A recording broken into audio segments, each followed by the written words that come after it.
Your honour, ഒരു ഇന്റർലോക്യൂട്ടറി application വഴി എന്റെ എതിർഭാഗം വക്കീൽ എന്റെ കക്ഷി സജീവന്റെ പേരിൽ ആകെയുള്ള സ്വത്തായ 5 സെന്റ് സ്ഥലം കച്ചവടം നടത്താനോ ലോൺ എടുക്കാനോ പറ്റാത്ത രീതിയിൽ അറ്റാച്ച് ചെയ്തിരിക്കുകയാണ്. അത് എന്തിനാണെന്ന് എതിർഭാഗം വക്കീൽ വ്യക്തമാക്കണം. കൂടാതെ എന്റെ കക്ഷി മാനസികമായി ഡിവോഴ്സിന് തയ്യാറായിട്ടില്ല. ഹിന്ദു മാരേജ് ആക്ട് പ്രകാരം എന്ത് ക്രൂരതയാണ് എന്റെ കക്ഷി ഭാര്യയോട് കാണിച്ചതെന്നും വ്യക്തമാക്കണം. ആക്ച്വലി അവരാണ് എന്റെ കക്ഷിയെ മാനസികമായി പീഡിപ്പിച്ചുകൊണ്ടിരിക്കുന്നത്. I vehemently oppose this submission, your honour. ഒരു സാധാരണ സ്ത്രീയായ എന്റെ കക്ഷിയാണ് ഇവിടെ മാനസികമായി പീഡിപ്പിക്കപ്പെടുന്നത്. നിത്യരോഗിയും പൂർണ്ണ മദ്യപാനിയുമായ സജീവന് ഇന്നേ വരെ എന്റെ കക്ഷിയെ ലൈംഗികമായി തൃപ്തിപ്പെടുത്താൻ സാധിച്ചിട്ടില്ല. Objection, your honour. ഒരു പുരുഷൻ എന്ന നിലയിൽ എന്റെ കക്ഷിയുടെ അഭിമാനത്തെ ചോദ്യം ചെയ്യുന്ന ആരോപണങ്ങളാണ് എതിർഭാഗം വക്കീൽ ആരോപിക്കുന്നത്. പുരുഷത്വത്തെ ചോദ്യം ചെയ്യുന്ന ഇത്തരം ആരോപണങ്ങൾ ഉന്നയിച്ച് ഇവിടെ കേസ് ജയിക്കാൻ ശ്രമിക്കുന്നത് സ്ഥിരം നാടകങ്ങളാണ്. എന്റെ കക്ഷി ഒരു ആക്സിഡന്റിൽ വൃക്ക മാറ്റി വെച്ചതൊഴിച്ചാൽ പൂർണ്ണ ആരോഗ്യവാനാണ്. അടിസ്ഥാനരഹിതമായ ആരോപണങ്ങൾ ഉന്നയിക്കുന്നതിന് മുമ്പ് വക്കീലൊന്ന് ആലോചിക്കുന്നത് നല്ലതാണ്. യുവർ ഓണർ, എന്റെ കക്ഷി സ്വന്തം ഭർത്താവിനെ കുറിച്ച് പറഞ്ഞ കാര്യങ്ങൾ ഞാൻ കോടതി അവതരിപ്പിച്ചതേ ഉള്ളൂ. കേസ് ജയിക്കണമെങ്കിൽ ഇതും ഇതിലപ്പുറം പറയണമെന്ന് വക്കീൽ പറഞ്ഞിട്ടില്ലേ? യുവർ ഓണർ, ഇവിടെ സ്ത്രീ സംരക്ഷണം അനിവാര്യമാണ്.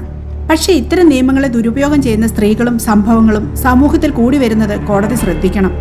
ലൈംഗിക അരാജകത്വം കൊണ്ടോ സാമ്പത്തിക വലിപ്പച്ചെറുപ്പം കൊണ്ടോ രോഗപീഠ കൊണ്ടോ ഭാര്യയിൽ നിന്നും ഭാര്യ വീട്ടുകാരിൽ നിന്നും അവഗണനയും പീഡനവും നേരിടുന്ന പുരുഷന്മാരുടെ എണ്ണവും ഈ സമൂഹത്തിലുണ്ട്. പക്ഷേ സ്ത്രീകളെ അപേക്ഷിച്ച് പുരുഷന്മാരുടെ എണ്ണം കുറവായിരിക്കാം. പക്ഷെ നിയമം എപ്പോഴും സ്ത്രീകൾക്കാണ് മുൻഗണന നൽകുന്നത്. പുരുഷന്മാർക്കും നീതി ലഭിക്കണ്ടേ? എന്റെ കക്ഷി സജീവന്റെ മുൻകാല ജീവിതമെങ്കിലും പരിഗണിച്ച് ഇത്തരം മനുഷ്യത്വരഹിതമായ ആരോപണങ്ങളിൽ നിന്നും എതിർകക്ഷി ദയവ് ചെയ്ത് പിന്മാറേണ്ടതാണ്. ശ്രീ സജീവിനെ കുറിച്ച് നിങ്ങളുടെ വക്കീൽ പറഞ്ഞ കാര്യങ്ങളെപ്പറ്റി ബിജിമോൾക്ക് എന്താ പറയാനുള്ളത്?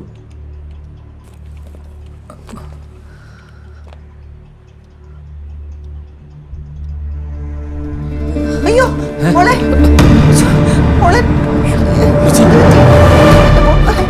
മോളെ, മോളെ, മോളെ.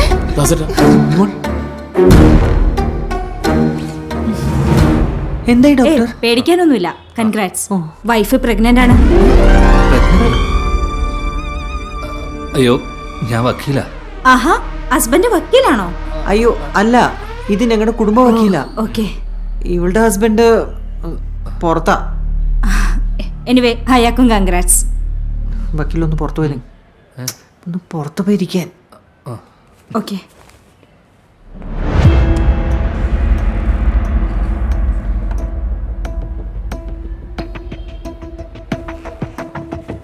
ബിജുമോൾക്ക് എന്ത് പറ്റിയതാ? Congratulations, Mrs പ്രഗ്നന്റാ.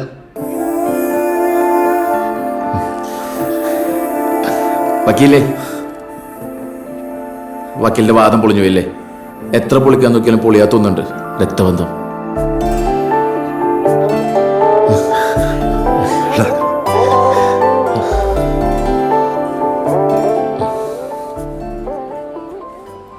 വിജി, ഇനി ഈ അവകാശവും പറഞ്ഞ് ഇവളുടെ ജീവിതത്തിലേക്ക് വരാൻ നീ വിചാരിക്കണ്ട. ഇവളെ നിനക്ക് വേണ്ടാന്ന് ഞാൻ തീരുമാനിച്ചു കഴിഞ്ഞതാ. പാടി.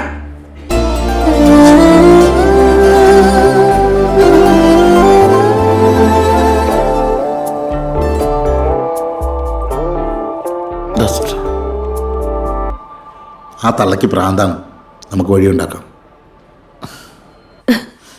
സജീവേട്ട, സന്തോഷമായി സജീവേട്ട. ദൈവം നമ്മുടെ കൂടെയാ. ഇത് സജീവേട്ടന് വന്ന ഇനി ഇതെന്താ?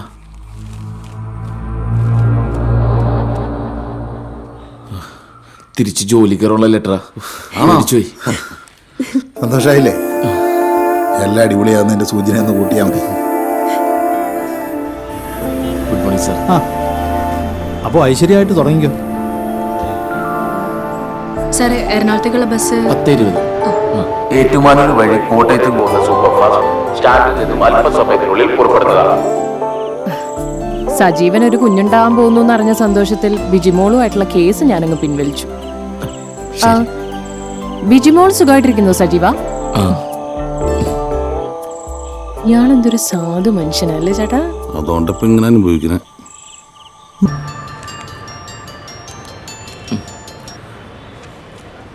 ഹലോ സജീവ, ആ അച്ഛാ.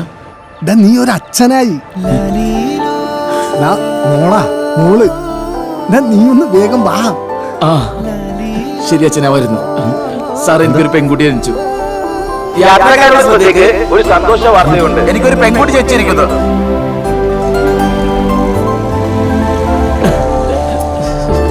സാർ ഞാനൊന്ന് ഹോസ്പിറ്റലിൽ പോയിട്ട് കൺഗ്രാജുലേഷൻ. എനിക്ക് കൺഗ്രാറ്റ്സ്. Thank you sir. അമ്പിളിപ്പൂ കണ്ട് ചിരിച്ച് സിസ്റ്റർ ബിജിമോള് ഫസ്റ്റ് ഫ്ലോർ. പിഞ്ചിളവേലും അമ്മേ. ചുരന്ന് ചുണ്ടു നനയ്ക്കും മുൻപേ. കുഞ്ഞിനെ കാണാം. കുഞ്ഞോ? ആരുടെ കുഞ്ഞ്? കുഞ്ഞിനെ കാണണമെന്നൊക്കെ പറഞ്ഞ് ഈ പരിസരത്ത് കണ്ടുപോരുത്. അത് തീരുമാനിക്കുന്ന അമ്മയാണോ? ബിജിമോള് പറയട്ടെ. ബിജി തന്നെയാ പറഞ്ഞത് നിന്നെ എവിടെയെങ്കിലും കണ്ടുപോരുതെന്ന്. ദേ, ഇവിടെ വന്ന് എന്തെങ്കിലും പ്രശ്നം ഉണ്ടാക്കാനാണ് ഭാവമെങ്കിൽ കോടതി കേസ് നടക്കുന്ന കാര്യം നിനക്ക് അറിയാലോ.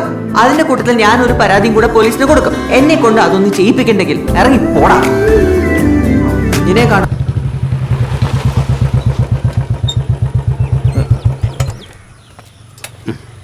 വാ. ആ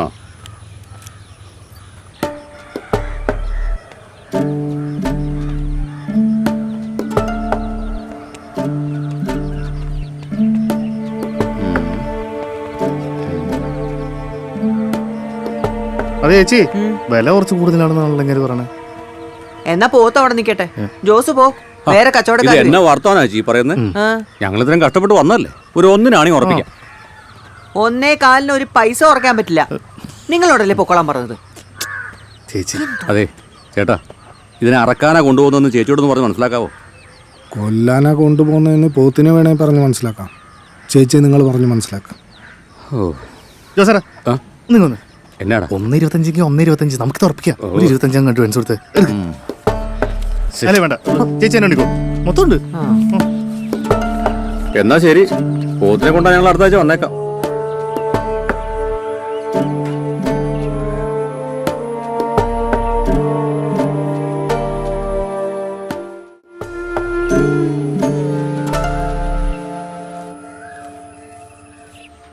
ഇതൊന്നിനും തികയില്ലെന്നേ. ആൻറ്റി, ഈ കോടതി ചിലവ് എത്രയെന്നാ? കുഞ്ഞുമോളാൻറ്റി വിചാരിക്കുന്ന പോലെ ഒന്നല്ല, നല്ല ചിലവാ.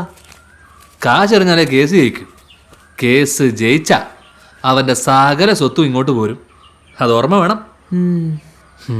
എന്നാലും കാശ് ചോദിക്കാതെ ആദ്യമായിട്ടാ കുഞ്ഞുമോളാൻറ്റി ഇത്രയും പൈസ തരുന്നത്. സാധാരണ വണ്ടിക്കൂലിക്ക് പോലും കാശ് തരാത്ത ആളാണേ. എന്താ കാര്യം? കേസിന്റെ അവസാന വിധി വരുമ്പോ കൊച്ചിനെ എനിക്ക് വേണം. അവൻ ജയിക്കുന്ന എനിക്ക് സഹിക്കാനാവില്ല വക്കീലെ. അങ്ങനെയൊന്നും സംഭവിക്കൂല. സമാധാനമായിട്ടിരിക്കും. ഞാനല്ലേ കൂടെ ഉള്ളത്.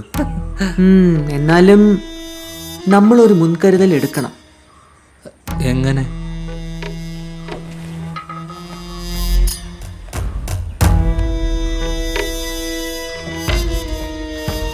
വക്കീല് സമ്മതിച്ചാൽ കൊച്ചിനെ കിട്ടാൻ ഒരു വഴിയുണ്ട്.